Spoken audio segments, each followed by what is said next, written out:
to try and take this record that has stood for 16 years. Joshua Cheptegei. He'll be following the familiar figure of Roy Groeneweg. His job to do the early pacemaking duties, couple of national titles for the Dutchman. And it's Sonia, once again, this is brutal, but how much confidence do you think he would have taken from the 5,000? Arguably, his weaker distance, if he has one. Yeah, well, he's more known for the longer distances, world cross country, 10,000 meters, winning the world championships. And again, this is, you know, it's a bit of a test of concentration here and relaxation from the early stages, you know, to set the pace, but to do it, you know, in an even way. And Joshua has asked, unlike Gide, he has asked for a much more even pace. He wants to go exactly 63 seconds each lap.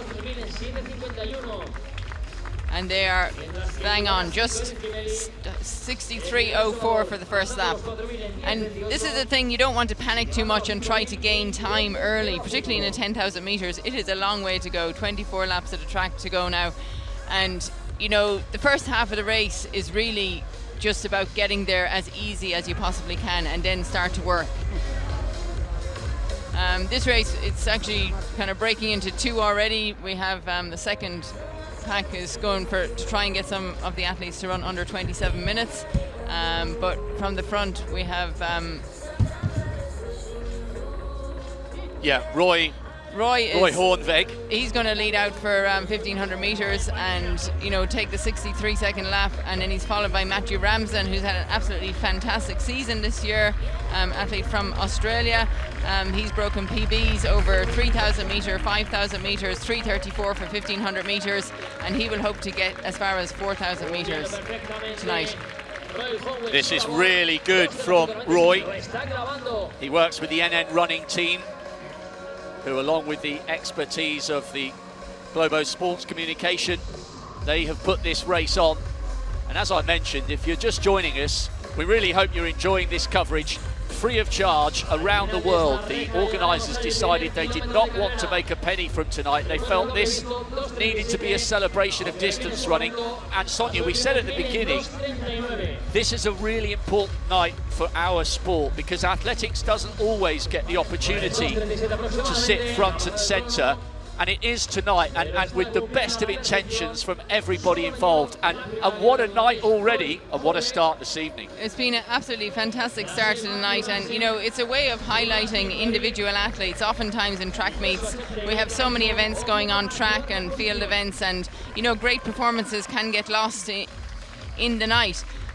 But here we have the chance to highlight great athletes and elevate them, you know, to their greatness and showcase, you know, what individual athletes can do. And, you know, they don't just do it by themselves. That's why we have all these pacemakers here tonight to help them out. A lot of these athletes, they work in teams who help them with their training. And then other athletes, you know, some of these athletes are the best athletes in the world, some of the best athletes in their countries who are giving up their time to come and help here tonight, because that's what it takes. You know, pacemaking is not an easy job these days. You know, you need some really quality athletes to be able to maintain these paces and to help athletes to push the limits of, you know, the fastest times that anyone's ever run in the world before. And, you know, as the years go on, that gets harder and harder to do. Well, there's a real electricity around this tiny stadium, I can promise you that. There are people crowded round on the walls on street level. Just a reminder, the stadium is in a sort of fantastic natural amphitheatre. I believe we're on the site of the former riverbed, and there are man-made lakes, palm trees. It's a fantastic place to come and exercise. 62.9. He's okay at the moment. And we've just hit our first significant landmark for many people, a 4:12 mile. 4:13 is the pace that we're looking for. 5 miles to go in old language. And Matt Ramsden, it's his job now to get us, you know, to 3,000 meters. We're looking at 7:52. And then we'll see how far he can push on from there. But, you know, the pacemakers, you know, the the further they can go at the more even pace, and the more they can carry Joshua, you know, to the point where he will then have to start working himself. And, you know, that's probably when he will have to start looking at the lights here as well. And they are just, you know, running right on world record pace right now. They're not trying to get too far ahead of it because it's a long way to go, and, you know, you just don't want to burn the energy too early in the race and save, you know, something for those last laps. Yeah, and I think we should clarify as well that Joshua's got to run a massive 31-second PB, so people might say, well, hang on a minute, surely that's far too big a margin, but he needed a 22-second PB to take the 5,000-metre record, and he managed that with room to spare. So it's an interesting challenge, and it's a mark of how confident he's feeling, that the fact that he's never run within half a minute of Kenenisa Bekele's record doesn't bother him. No, well, you know, I think he just wouldn't be looking at the record per se or what he has done himself in the past, but more, you know, focus on what he's done this year and, you know, what that equates to. And, you know, on paper, you know, he should, you know, be definitely within range of breaking this record. But, you know, it is a long way out here. It's a tough event. You know, it's quite different over 5,000 meters. You know, there's less laps you have to run by yourself. I think here he may be left with a lot more laps to run by himself, and, you know, it will be actually after running at, you know, such a fast pace for a longer distance as well. But he's trained for this, he's prepared for this, and I'm sure he knows what to expect. But they are just running nicely on the pace right now, staying even, not trying to get too far ahead, and, you know, pick up the pace, you know, saving something for the end, which is what he needs when he's going to be by himself and when he'll be looking at those staying ahead of the green lights. We're bang on it right now. Yes, he's going to have to answer some savage questions. I was talking to his coach, Adi Ruta, had a fascinating hour with him the other day in the team hotel, and he was saying that Joshua has a massive appetite for pain, and that's what he needs. He says, I don't really need to equip him with any mental tools to try and cope with the pain. He's just born with a gift to take punishment, and that's what he's going to need to be able to do tonight. Absolutely, and he's got Nicholas Kipkorir here waiting to take over from Matt Ramsden once they get past 3,500 metres. And he has actually got the fastest time in the world this year for 10,000 metres at 26:58.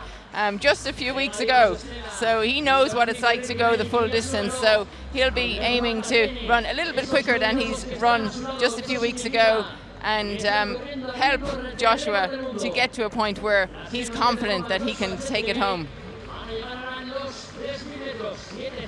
Matt Ramsden's done a good job here, 7:52. They are absolutely bang on world record pace at the moment. There's Roy Hoendvig just in the foreground. He'll be delighted with what he's seeing so far. There's such a spirit of generosity amongst distance runners, which sounds like a cliche, but these guys and the men and women in the crowd who've run a 5,000 and 10,000 at whatever pace, they know this hurts. And you just have to look at how hard Ramsden is working here. You know, he's just got himself an extra 200 metres there, and that's just 1/3 into the race. You know, there's still a long way to go here. Joshua is looking pretty relaxed. Nicholas is also looking relaxed, and that is what you have to maintain for as long as possible into the race, because it's, you know, the laps are adding up here and they are on pace. But I agree with you. He needs Nicholas to keep going as long as he possibly can. They've actually moved a little further up the trail of green lights. It's 5 in total. And then the front of the blue lights is set at 8 metres in front of world record pace to help the pacemakers. But Kipkorir Kameli, to use both of his surnames, he's a 12:51 man. 3rd in the national cross country at the start of this year in Kenya, and that is absolutely no mean feat. Now the last lap was 62.9. This is good so far from Joshua Cheptegei. 62.4. This is what he needs, Sonia. It's metronomic. Yeah, just to be able to maintain that even pace, you know, a little bit under 63, a little bit over 63, you know, you just to keep that going for as long as possible. And, you know, I'm sure that Joshua Cheptegei, he will be able to pick up the pace over the last 4 laps, but he just wants to get there feeling good. And right now they are working really well together. I think Nicholas, he's not pushing too hard yet. He's will be the next key marker that we'll be looking for is the 5,000 meter mark, you know, to be passing to in 13:07. You know, that would be the national record in many countries. It's pretty astonishing that he'll be coming close to, you know, 13 minutes at the halfway split. I know, and I guess, again, we chatted over breakfast the other day. 13:06, 13:07 is ludicrous. As you say, that's world class, but if you look at the world record he set over 5,000 metres, 12:35, he's got the knowledge, bang on at the moment, he's got the knowledge that 12:35 he's run for 5,000. So if he goes through in 13:05, he can say to himself, I've run half a minute quicker than this, so yeah, I should be comfortable. Yeah, I think, you know, it's, you know, like watching the women's 5,000 metres, when you break it down into the laps, it's a very achievable, the 400 metre times, the 1,000 metre times, the halfway times even, 3,000 metres. But when you put it all together and add it all up, it does take a toll. And, you know, that's where he just has to continually maintain that constant, even pacing. And, you know, you can just see here the wave lights, they're keeping track of it. It will be interesting to talk to the athletes after and see if they have been helped by these lights or even notice them there.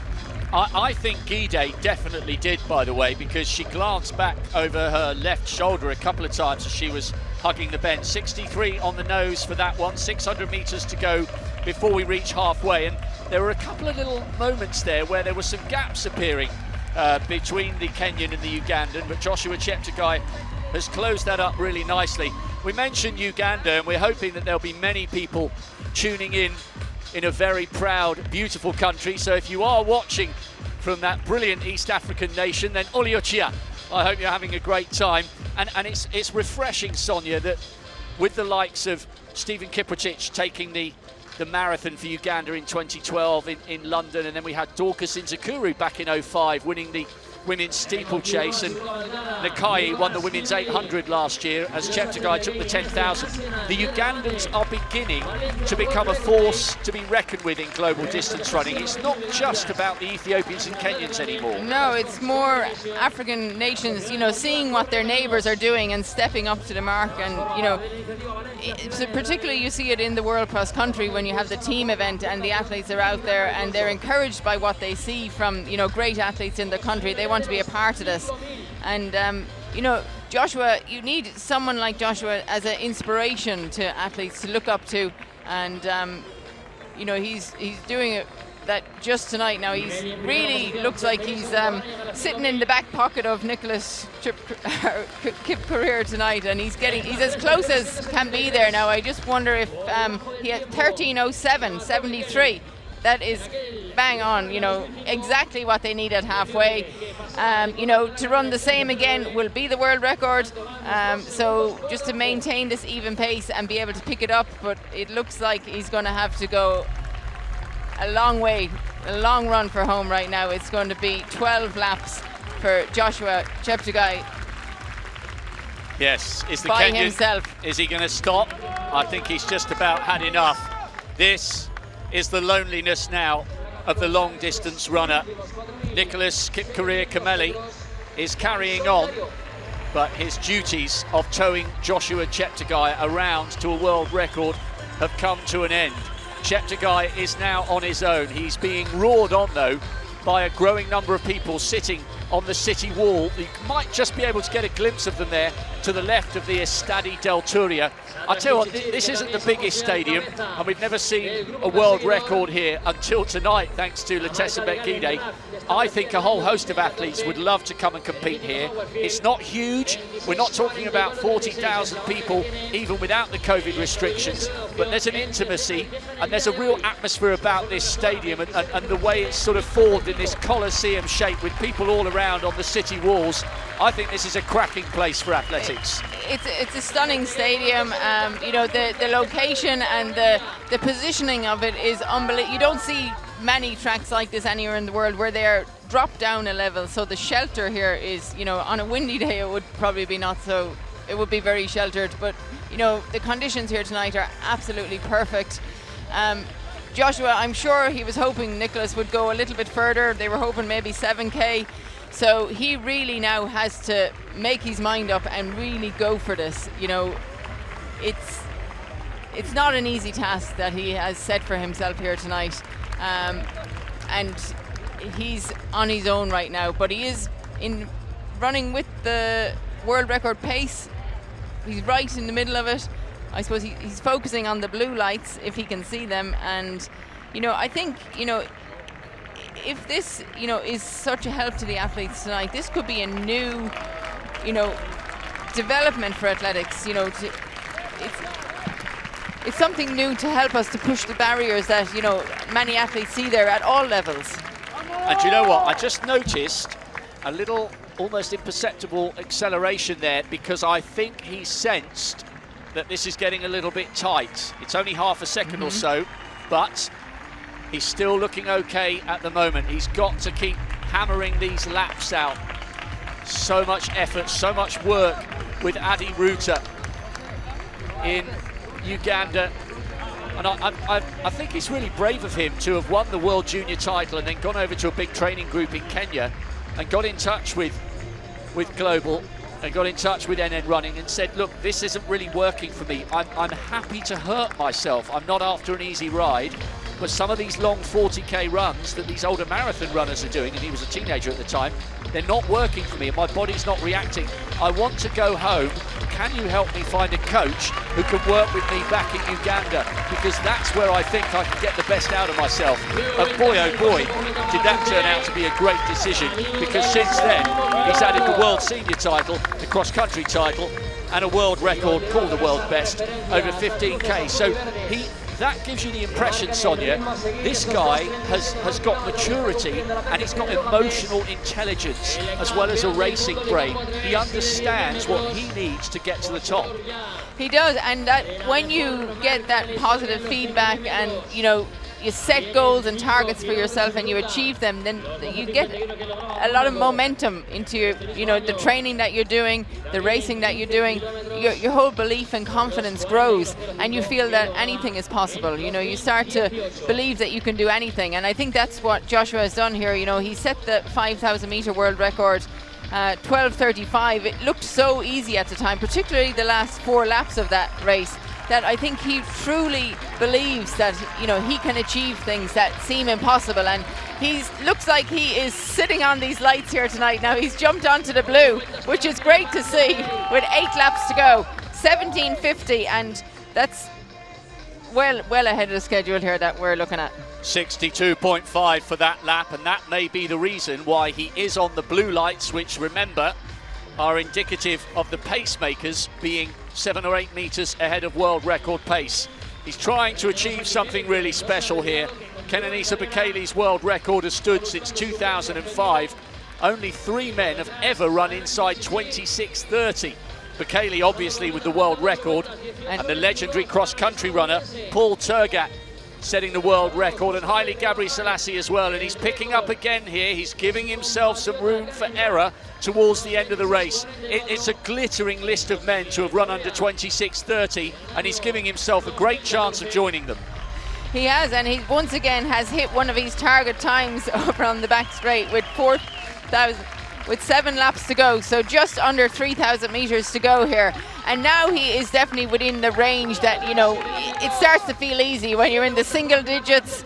You know, he's getting around there. It'll soon be down to 2 kilometers. 2 kilometers to go will really break it down in his head that he can actually do this. So I think he really has to concentrate. He can actually focus a little bit on the athletes that he is catching and passing here now. That will give him a little bit of motivation to, you know, push himself and to catch up and to go by quickly.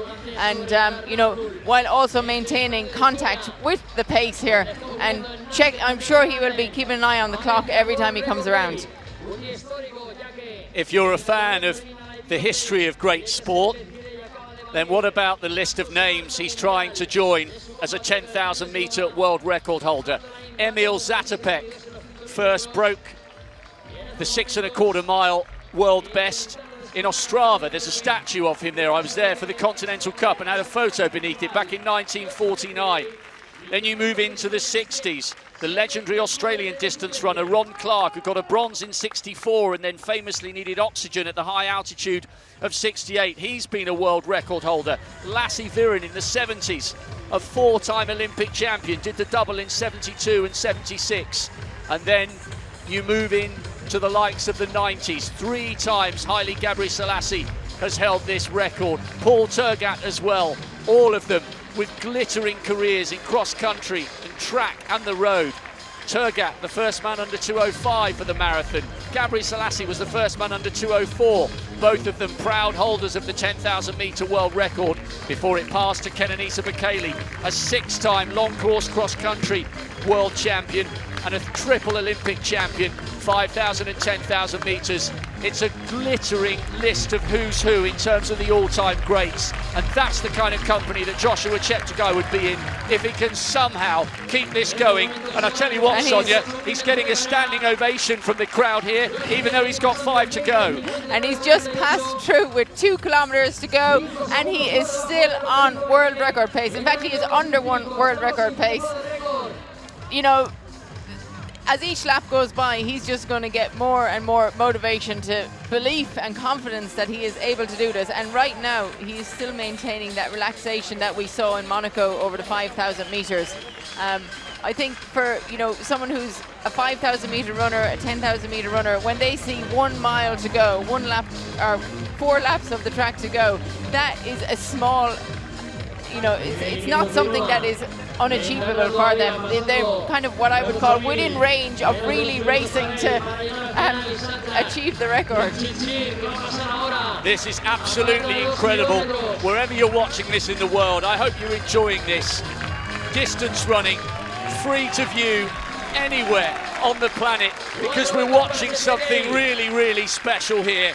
This was the NN Valencia World Record Day. We've seen one, surely we can't be on the way to seeing another, can we? 62.9, lap after lap after lap. He's edging ever closer to a place in the history books. He's only run twice this year, Sonia, and on both occasions he's broken a world record. World 5K on the roads back in February in Monaco, then the 5,000 metres on the track in August. If he does this though, there's such a mystique, there's such a majesty about the 10,000 metres, 25 soul-destroying laps of a track. I think this would beat the other 2. I think this would be the key run of the year, and I'd actually rank this alongside winning the 10,000 last year in Doha. This would be some achievement. I think it would just be another stamp of approval of his greatness, and it's hard to even hear what's going on here now with 3 laps to go, and this is very, very possible. We're 23 up, that's another 63-second lap there. I mean, he's just like knocking off these laps even after even, and I can see a sprint coming for the last lap. So I don't know, I think we can start, we want to stand up and start celebrating right now, but with 1 kilometre to go, you know, this is where, you know, the concentration may turn into racing. And, you know, there's a number of athletes that he's lapping here to chase. 23, 36, with 1 kilometre to go. He is 1.5 seconds under his projected time, which is well under world record pace. So this is definitely, it's been the world record day in Valencia today. It's been named that. This could be a holiday after tonight. This is so exciting. We really hope you're enjoying this. I just can't stop smiling. I can't believe what we're in the process of witnessing here. If he can keep it going. 2 laps to go. And if you're watching this with a little brother or a sister, or a son or a daughter, or a niece or a nephew, get them down to your local athletics track. This is the most accessible, friendly sport in the world. If you can run, or jump, or throw, you can be a world-class athlete. There is no barrier where our sport is concerned, and these are the kind of images that inspire the next generation of global stars, not only perhaps in Uganda or across Africa, but around the world. He is standing as a symbol of all that is great. He's pouring his heart and soul into this record attempt, into this journey to greatness that he is relentlessly pursuing with painful session after painful session. And he's tantalizingly close now to doing something he may not have thought was possible 6 or 7 years ago. The world junior champion, the world senior champion has 400 meters to go. Can he do it? Can he keep it going? He's ahead of the green lights at the moment. Another 63, but 63.8. He's getting tired, but he's flying the flag brilliantly for Uganda. He comes from the Sabini tribe, who traditionally have a low standing in Ugandan culture, but he's rewriting what's possible in his country. He's a shining example of all that is possible with determination. He's a slight man, but he's big in personality, big in talent, and big in ambition. This has been absolutely incredible here. Coming round. He's just got to keep driving. Kenenisa Bekele's time, 26:17. We've seen one world record. I think we might be about to see another. This has been absolutely fantastic. The hairs on the back of my neck are standing to attention. It's a standing ovation from everyone here. He has roared with the heart of an African lion. He's delivered. It's a world record for Joshua Cheptegei, the Commonwealth champion. The world champion is the fastest man in history, over 6.25 miles. And this is a night that will never be forgotten by any of us who were privileged enough to be here. He has shone like a star in the night sky of Spain. That was incredible. That was outstanding. I mean, the pressure and the expectation for Joshua to come here tonight, a whole day in the city of Valencia built around him, and also on Cheptegei, you know, to have the two of them come here and deliver on what was named a world record day is outstanding. It's something that, you know, we all wanted it to happen, but we were fearful, you know, that it wouldn't. But to see it actually happen in front of our eyes is unbelievable. That is just, you know, solidifying his greatness over the past years, running the World Championships, world record, world cross-country champion, and he just made it look easy. He just got faster. I knew those last 4 laps he was just going to get faster and faster, but he did get tired going into the last lap, but he was able to carry it through and come home with the world record. A successful year like you couldn't have imagined with, you know, everything being cancelled. It is just outstanding. I'm absolutely speechless after tonight. It was so emotional. There are people wheeling their cameras out here. Everybody around the stadium standing, trying to get a glimpse of the man of the moment. There's a lovely embrace for Roy Hohenweg, who started the pacemaking so well. This was the last 400 meters. This was the run for destiny. Zatopek, Clark, Viren, Gabri Selassie, Turgat, Bekele, and now that list has added to it Joshua Cheptegei, and surely Sonia O'Sullivan, there's only one thing left for him to do, and that is turn a world gold and a Commonwealth gold into Olympic gold. If we have an Olympic Games next year in Tokyo, what a race that will be between him and the defending champion, Sir Mo Farah. And you'd have to put him down as favourite after what we've seen here tonight and across this year. Not just one world record, not 2, but 3. What a year! 3 races, 3 world records, no championships. There's a lot to look forward to when the Olympic Games eventually take place, and hopefully they will next year. Oh, what a night. It's been such hard work for the organisers. There have been so many health and safety hoops to jump through, but they've done it. And Joshua is just about getting his breath back. He's heading over shortly to the former junior international high hurdler, Marlene Vink Rennings, who will very shortly have a word with him. Has he got enough breath back? I think he has. Joshua Cheptegei getting in position on our socially distanced microphone. Let's hear from the man of the moment. Joshua, congratulations. This is an amazing performance. Can you tell us how you feel? Yeah, first of all, of course, I wanted to live to the expectation of Valencia, the theme which was Valencia World Record Day. So it feels really a while to me that I fulfill my dream. You have shown many amazing performances. What is this performance? What does it mean to you? I think it means something great to me.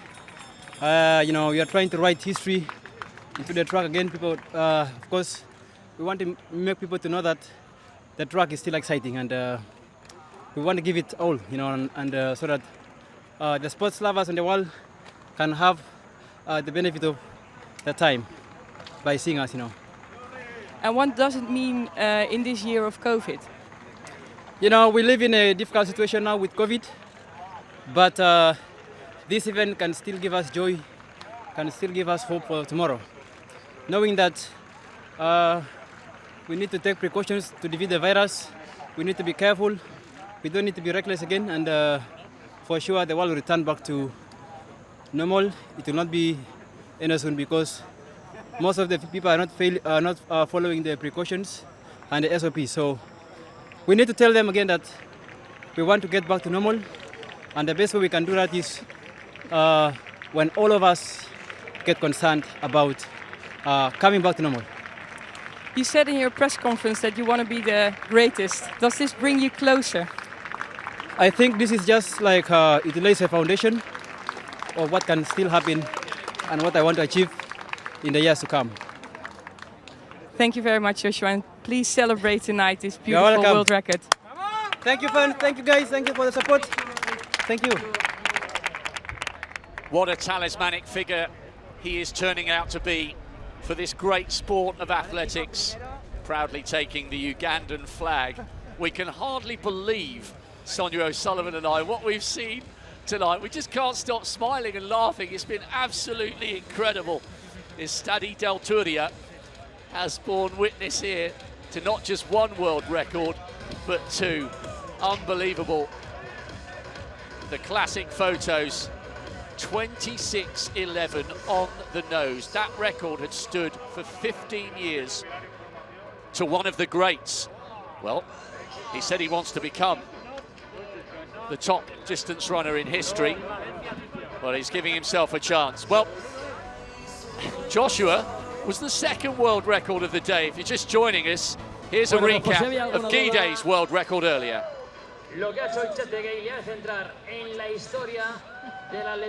Cheptegei was out to try and take Tiranish Dababa's world record that had stood since 2008.